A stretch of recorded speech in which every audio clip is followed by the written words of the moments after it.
සුබ දවසක් හැමෝටම. අද SMPS පවර් සප්ලයි එකේ තුන්වෙනි වීඩියෝ එක. SMPS පවර් සප්ලයි එකේ අද තුන්වෙනි වීඩියෝ එක. ඉතින් අද දින මම කියලා දෙන්න සූදානම් වෙනවා අපේ මේ current transformer protection short circuit එකේදී කොහොමද SMPS පවර් සප්ලයි එක ඕෆ් වෙන්නේ කියන කාරණේ ඔයාලට කියලා දෙන්න යන්නේ. ඉතින් අද මේක කියලා දෙනවා. ඉතින් ඔක්කොටම කලින් කියන්න ඕනේ මම මේ වගේ මගේ බෝඩ් එකට මේ කැලි බෑලි ටික සෙට් කරගත්තා. මේ විදියට සෙට් කරගෙන තියෙනවා. ඉතින් මෙතන මේ තියෙන ගේට් ඩ්‍රයිවින් නෙට්වර්ක් එක සර්කිට් එකේ විදියට මම පාස් කරලා තියෙනවා. මෙතන මේ IGBT හෝ MOSFET දෙක එන්නේ. අපේ ඩ්‍රයිවර් ට්‍රාන්ස්ෆෝමරේ මෙතන තියෙනවා. එතකොට කැප් දෙක මෙතන තියෙනවා. මෙතන කරන්ට් ට්‍රාන්ස්ෆෝමර් එනවා. අද කියලා දෙන්න යන්නේ කරන්ට් ට්‍රාන්ස්ෆෝමරේ උතන හැටි තමයි. එතකොට ඊයේ මට කියලා දෙන්න බැරි වෙච්ච එක කාරණයක් තියෙනවා. මෙන්න මේ අපේ අවුට්පුට් ට්‍රාන්ස්ෆෝමර් එක වයින්ඩින් කරද්දී බලන්න වට 3 කිව්වට මෙතන වට 4ක් වගේ මම උතලා තියෙනවා. මම එක බැලුවා මේක වට 4ක් විතර මම උතලා තියෙනවා. වල 3ක් ඇතුවත් ගැටලුවක් නැහැ. ඒක අපිට හදා ගන්න පුළුවන්. මේ වෝල්ටේජ් එක අපිට එච්චර ආධාර වෝල්ටේජ් එකක් නෙමෙයිනේ. එතකොට මෙන්න මේවා ඔක්කොම 24 ගේජ් කම්බියෙන් තමයි මම උතලා තියෙන්නේ. ඉන්පුට් එකේ ඔක්කොම එකම දිශාවට උතන්න ඕනේ. ඉන්පුට් එකේ වට 20ක් උතලා තියෙනවා. ඉතින් මේ වට 20 මම කොටවල් සාමාන්‍යයෙන් අරගෙන තියෙනවා මෙතන.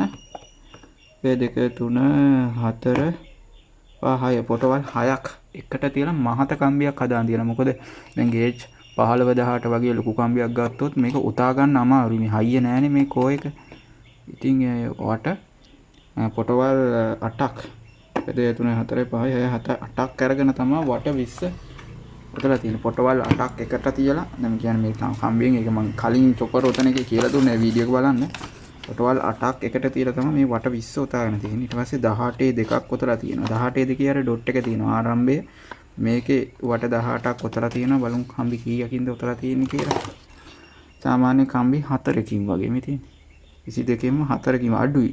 දැන් සාමාන්‍ය අපි වෙන ක්‍රම දැන් මේක වෝල්ටේජ් එක වැඩි නිසා අවුට්පුට් එකේ මේ කම්බි ගන්න අඩුයි. මෙහෙම අඩුවට තමයි උතලා තියෙන්නේ. නැත්නම් චොපර් එක රත් වෙන්න බලනවා. අය රත් වීම අවම කරගන්න තමයි මේ අඩුවට උතලා තියෙන අවුට්පුට් එක. සාමාන්‍ය අවුට්පුට් එක 1 2 3 4 24 කම්බියෙන් පොටවල් 4කින් තමා මේ වට 18 ගන්න උතලා තියෙන්නේ. ඉතින් ඕනනම් පොටවල් වැඩි කරගන්න පුළුවන්. ධාරාව වැඩි වෙනවා. ඉතින් මේ ආරම්භයේ සිට පොටවල් 18ක් යදුවා අවසානයේ. ඊට පස්සේ ඒ අවසානයයි අනික් කම්බේ ආරම්භයයි ජොයින්ට් එකලා කොමන් එක ගන්නවා. පොටවල් 18ක් කරගත්තා. ඊට පස්සේ මෙතන වට 3ක් ඔතලා තියෙනවා. තනි කම්බයකින් වෝල්ටේජ් එක ස්ටේබල් කරගන්න පින් එක. ඉතින් ওই විදිහට තමයි මේන් චොපර් ට්‍රාන්ස්ෆෝමරේ උතාගත්තේ. ඉතින් මම මෙතන තියෙන සර්කිට් එකේ මේ ටික හදාගත්තා. මෙන්න මේක හදාගත්තේ නෑ. ඒ කැලි ටික මම වෙනම තැනකින් හදාන්න හිතාගෙන ඉන්නේ. දැන් එතන ඊටම ටික තියෙනවා. ඉතින් මේක හදාගත්තා. අන්තිමට දැන් ඊළඟ වීඩියෝ එකෙන් කියලා දෙන්නේ මේ 3 items පැත්තේ ඩයෝඩ් 4ක් දාලා මම DC කරනවා. හයි ෆ්‍රීකවන්සි ඩයෝඩ් පොඩි ඩයෝඩ් තිබ්බනම් ඇති 4ක් දාලා DC කරලා ඒක කැප් එකකට charge කරලා අපි එකකින් ඉන්පුට් එකක් ගන්න ඕනේ. අපි මෙන්න මේ ඩ්‍රයිවර් බෝඩ් එකට. එතන මෙතන ප්‍රශ්නයක් නැහැ. කවුරුත් කමෙන්ට් කරලා නැහැ මේක ප්‍රශ්න තියෙනවා කියලා. මම ඒක එතනින් එහාට කියලා දෙන්නේ නැහැ. අනිත් කාරණේ තමයි මෙන්න මෙතන තියෙන 5 වෝල්ට් ලයින් එක. මෙන්න මෙතනින් තමයි 5 වෝල්ට් ගන්න. මෙහෙම වයර් එකක් දාලා මෙතන ජම්ප් කරන්න ඕනේ. මෙතන ඉඳන් මෙහෙම වයර් එකක් දාලා ජම්ප් කරන්න ඕනේ. ඒ විදිහ එහෙම මේ ඩයෝඩ් 4 දාලා DC කරන එක මම මේ සර්කිට් එකේ හදලා නැහැ. ඒක මේක නෙමෙයි එන්නේ මෙන්න මෙතන. ඒ වෙනම සර්කිට් එකක් තියෙනවා අපේ ඩ්‍රයිවර් කාඩ් එක. මේ ඩ්‍රයිවර් කාඩ් එකේ මෙතන එනවා ඒ ඩයෝඩ් 4. ඒකත් තමයි අද පුළුවන් වුණොත් හදා ගන්නවා. හොඳයි. අපි දැන් බලමු මෙන්න මේක හදාගන්නේ කොහොමද කියලා. මම ඉතින් මේ සඳහා ගත්තා අර වයි කලින් වගේම පොඩි පෙරයිට් ට්‍රාන්ස්ෆෝමර් එකක්. ගත්තා මේ විදිහට සර්කිට් එකකින් ගලවගත් එකක්. මේ මං ගාව ගේජ් 32.0 මේක ගහලා නැහැ මේක 32 කම්බිය වෙන්න ඕනි ගේජ් 32 හෝ 31 මේක සාමාන්‍ය 32 31 වගේ තමයි හරියන්නේ කම්බිය තියෙනවා මේ කම්බියෙන් මම මේකේ වට 140ක් ඔතා ගන්නවා ඉතින් ඒකේ ධනරින ප්‍රශ්නයක් නැහැ උතන ආරම්භයේ අවසාන ප්‍රශ්නිකුත් නැහැ මේ ට්‍රාන්ස්ෆෝමරේ කොයි පැත්තට උනත් මේකේ කරන්ට් එක කන්ට්‍රෝල් වෙන නිසා ඒ නිසා දැන් මම මේකේ වට 140ක් මේ විදිහට ඔතා ගැනීම සිද්ධ කරනවා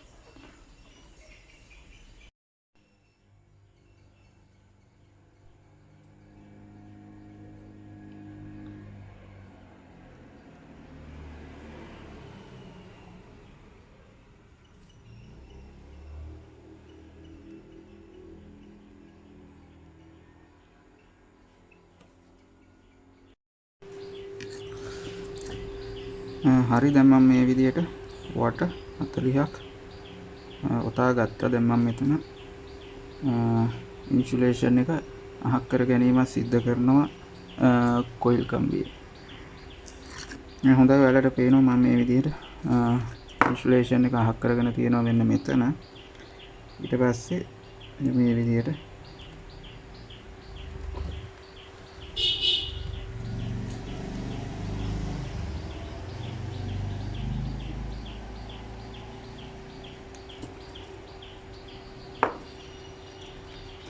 ඔය විදිහට සම්බන්ධ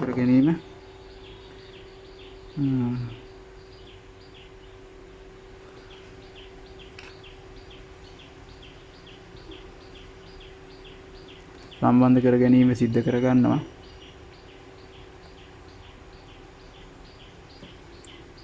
හරි ඊට පස්සේ දැන් අපේ වන් ටර්න් එක උතා ගන්න ඕනේ මම වන් ටර්න් එක උතා ගන්නද මෙන්න මේ විදිහට earth wire එකකින් කම්බි මේ විදිහට earth wire එකකින් ගලවලා ගන්නවා කම්බි සාමාන්‍ය 3ක් වගේ 3ක් 4ක් වගේ තිබ්බොත් හොඳයි කියලා හිතනවා මට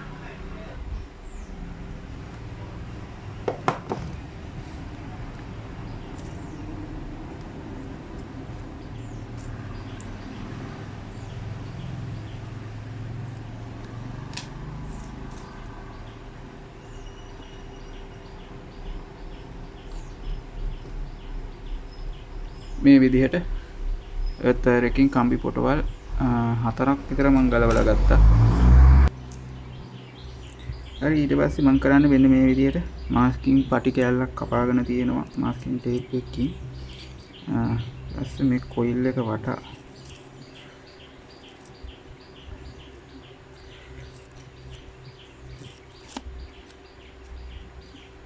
උන් ඔය ආකාරයට හොඳට කොයිල් එක වටා ඉන්සුලේෂන් කරගන්නවා මෙන්න මේ ආකාරයට ඉන්සුලේෂන් කරගෙන මෙන්න මේකට කියන්නේ සයිස් 3 හී ස්ලීව් එක නෑ හී ස්ලීව් එක නෙමෙයි normal CVN එක සයිස් 3 normal CVN එකෙන් මෙන්න මෙහෙම මේක වටයක් ඔතලා කෑල්ලක් කපලා අහක් කරගන්න ඕනේ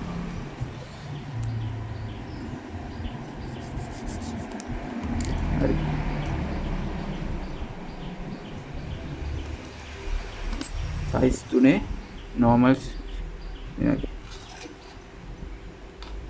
3 normal CVN එකකින් මෙන්න මේ විදිහට කෑල්ලක් කපලා අහක් කරගෙන ඒක ඇතුළට අපි මෙන්න මේ earth wire එකකින් ගලවගත්ත කම්බි ටික මෙහෙම රිංගා ගැනීමක් සිදු කරනවා ඒ විදිහට රිංගාගෙන මේ ට්‍රාන්ස්ෆෝමරේ වටා මොනවම U අකුරක් හැඩයට උතා ගන්නවා වෙනවා ඇති මම දැන් මේ කරන විදිහ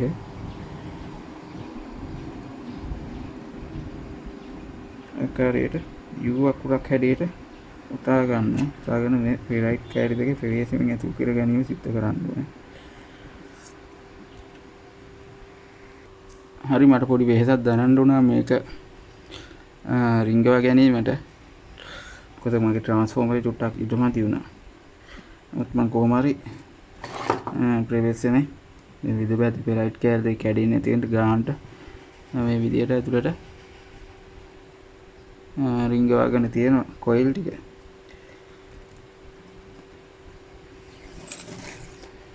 ඊට පස්සේ කරන්න වෙන මේ විදිහට ඉන්සුලේෂන් එකක් දාලා සම්පූර්ණයෙන් අපේ ට්‍රාන්ස්ෆෝමරේ වැඩි එන්න මේ විදිහට ඉවරයක් කරලා දානවා.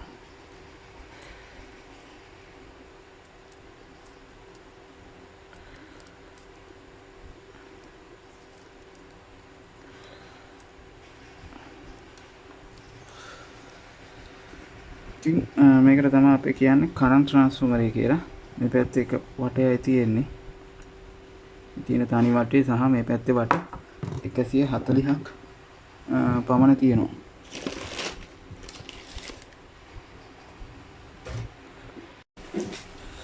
හරි. අපි දැන් මෙන්න මේ විදිහට කරන්ට් ට්‍රාන්ස්ෆෝමරයක වයර් දෙක පාස් ගැනීම සිද්ධ කරනවා.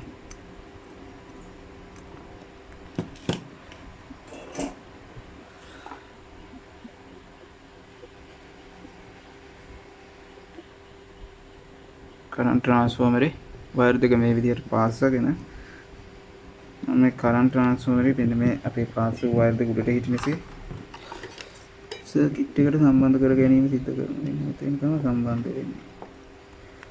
මේ විදිහට කරන්ට් ට්‍රාන්ස්ෆෝමර් ඒකාග්‍රයක් මේකට සම්බන්ධ කරනවා.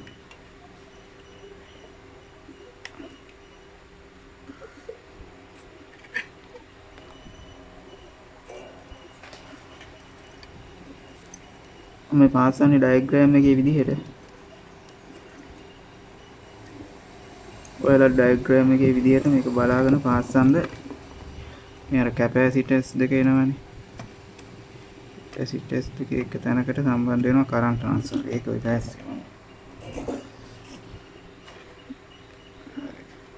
ඊට පස්සේ කරන්ට් ට්‍රාන්ස්ෆර්මරේ අනිත් අග්‍රේ අපේ චොපර් එකේ බේම් මෙතන තියෙන අග්‍රයට සම්බන්ධ කරගන්න ඕනේ.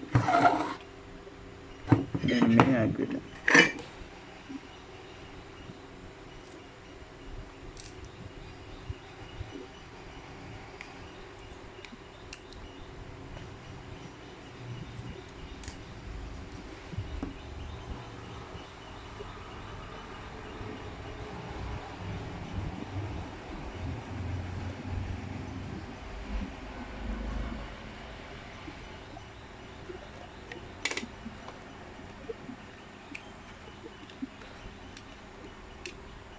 ටිකක් මහත කම්බි දාලා පාස්සන්න මේ වයර් එක කම්බි අරන් දෙපිට තුන් කොට දාලා පාස්සන්න මොකද ලොකු කරන්ට් එකක් ගමන් කරන ස්ථාන මේවා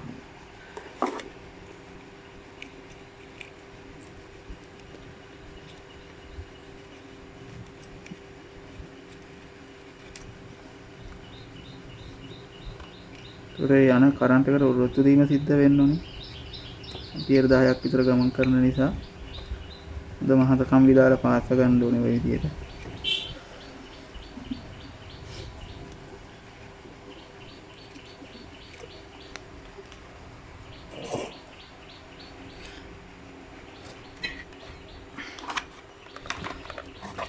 හරි ඉතින් ඔය ටික තමයි අද කියලා දෙන්න මට උනාව තිබ්බේ කරන්ට් ට්‍රාන්ස්ෆර්මරේ හැදෙන ඇති වීඩියෝ එක එකින් එක තමයි ස්ටෙප් බයි ස්ටෙප් යන්නේ ඉස්සරහට.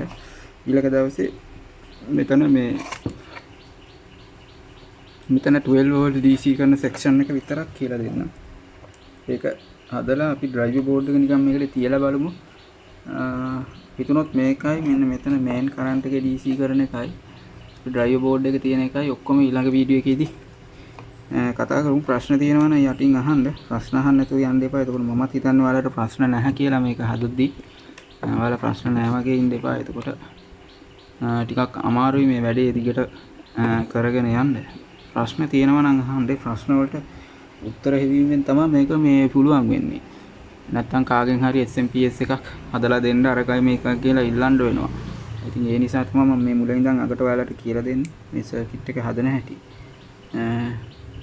out main transformer driver transformer current transformer හරි අපිට තව මේකට ඕන වෙනවා ස්ටෑන්ඩ් බයි පවර් සප්ලයි ඒක ඉතින් අපි අදන්න ඕනේ නැහැ පවර් ඇඩැප්ටර් තියෙනවා 12 volt පවර් ඇඩැප්ටර් ඒක කඩින් ගන්න පුළුවන් ඉතින් ඒ ගැන හිතන්න එපා මේ ටික තියෙනවා නම් ඉතින් ඔයාලට SMPS පවර් සප්ලයි එක සම්පූර්ණයෙන් කරගන්න පුළුවන් ඇම්ප් එකක් දුවා ගන්න පුළුවන් මේකේ හොඳයි එහෙනම් මාත් දැනට නවතින්නම් අද දවසට ඔක්කොටම අලින් කියන්න ඕනි වීඩියෝ එකට මේ ලයික් එකක් දාගෙන යන්න වීඩියෝ එක හොඳයි නම් ලයික් එකක් දාගෙන යන්න සමහරව ඉතින් ඒක කරන්න ඒක කරපුවාම වෙන්නේ මේ වීඩියෝ එක තවත් වටින කෙනෙකුට බලන්න පුළුවන් වෙනවා මේක හදන්න ආසාවෙන් බලාගෙන ඉන්න අය තවත් ඉන්නවනේ ඉතින් ඒ කට්ටියට මේක බලන්න පුළුවන් වෙනවා ඔයාලා ලයික් එකක් දාගෙන ගියොත් අනිවාර්යෙන් ඒ නිසා ලයික් එකක් දාගෙන යන්න අනිවාර්ය කරන්න ඉන්නේ කැමති නම් විතරක් ලයික් එකක් දාගෙන යන්න මොකද ඒක මේ මට වඩා වටින්නේ අර තව බලන් ඉන්න කෙනෙකුට. එතකොට දැන් එයා මේ වීඩියෝ එක දකිද්දි ඊට අවුරුදු 2-3ක් ගියා කියන්නකො. එතකොට එයාට මගෙන් ප්‍රශ්න අහන්න බෑ. මොකද එච්චර කල් මම මේ වීඩියෝ එක කරන්නේ නැහැනේ. මේ ළඟදී තව දවස් 2-3කින් මේ වීඩියෝ එක තව වීඩියෝ 2-3කින් ඉවර කරනවා SMPS එක ඇතුළේ. ඊට පස්සේ මේක ඉවර කරාන් පාරයි මේකෙන් අහන ප්‍රශ්න වලට මම උත්තර දෙන්නේ නැහැ.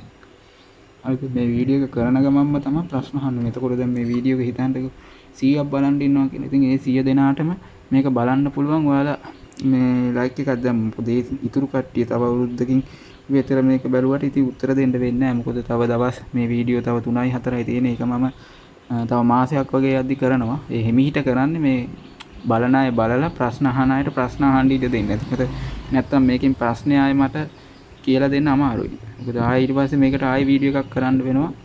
මොකද SMPS එකක් හදන්න රුපියල් 2000ක් විතර වැය වෙනවා මේ සර්කිට් එකට. ඉතින් ඒකයි කාලේ එක්ක පොඩි ප්‍රශ්නයක් තියෙනවා. ඉතින් මේ ට්‍රාන්ස්ෆෝමරයක් ගන්නවන වාර 15000ක් 15000කටක් ගන්න බෑ. මම හිතන්නේ මේක රුපියල් 5000කට අඩු ගාණින් හදා ගන්න පුළුවන් කෑලි ඔක්කොම කඩෙන් ගත්තා. නැත්තම් ওই කෑලි බෑලි එකතු කරගත්තොත් අර මේ චොපර් එක විතරනේ ගන්න තියෙන්නේ. ඒකයි මේ ස්මූතින් කැප් දෙකත් ඉතින් මොකෙන් හරි ගලවගත්තා. හීට් සිංක් එකත් මොකෙන් හරි ගලවගත්තා. අවුට්පුට් ඩයෝඩ් ටිකත් මොකෙන් හරි ගලවගත්තා ඒකේ. ඔය තියෙනවානේ power supply computer power supply හැමෝම ගාව ගෙවල් වල තියෙනවා. ඒවයින් ගලවගත්තා. ඉතින් ඒවා දාලා හදා ගන්න පුළුවන්. ඒ නිසා පුළුවන් නම් ඒක උදව්වක් වශයෙන් කරන්න අනිත් අයට මට කරන උදව්වක් වශයෙන් නෙමෙයි අනිත් අයට කරන උදව්වක් වශයෙන් ලයික් එකක් දාගෙන යන්න. channel එක හොඳයි නම් ඔයාලට දැනුමක් ලැබෙනවා නම් කියලා හිතරවක් නම් විතරක් channel එක subscribe කරලා තියාගන්න. ඒක මට ගැටලුවක් නැහැ. හරි එහෙනම් මම දැනට නවතිනවා වීඩියෝ එකේ. අපි ඊළඟ දවසේ අලුත් වීඩියෝ එකක් කරන තුරු හැමෝටම සුබ දවසක් කියලා කියනවා. මම හිතන්නේ මේකේ ඩයග්‍රෑම් ඔක්කොම ඩවුන්ලෝඩ් කරගන්න ඇති.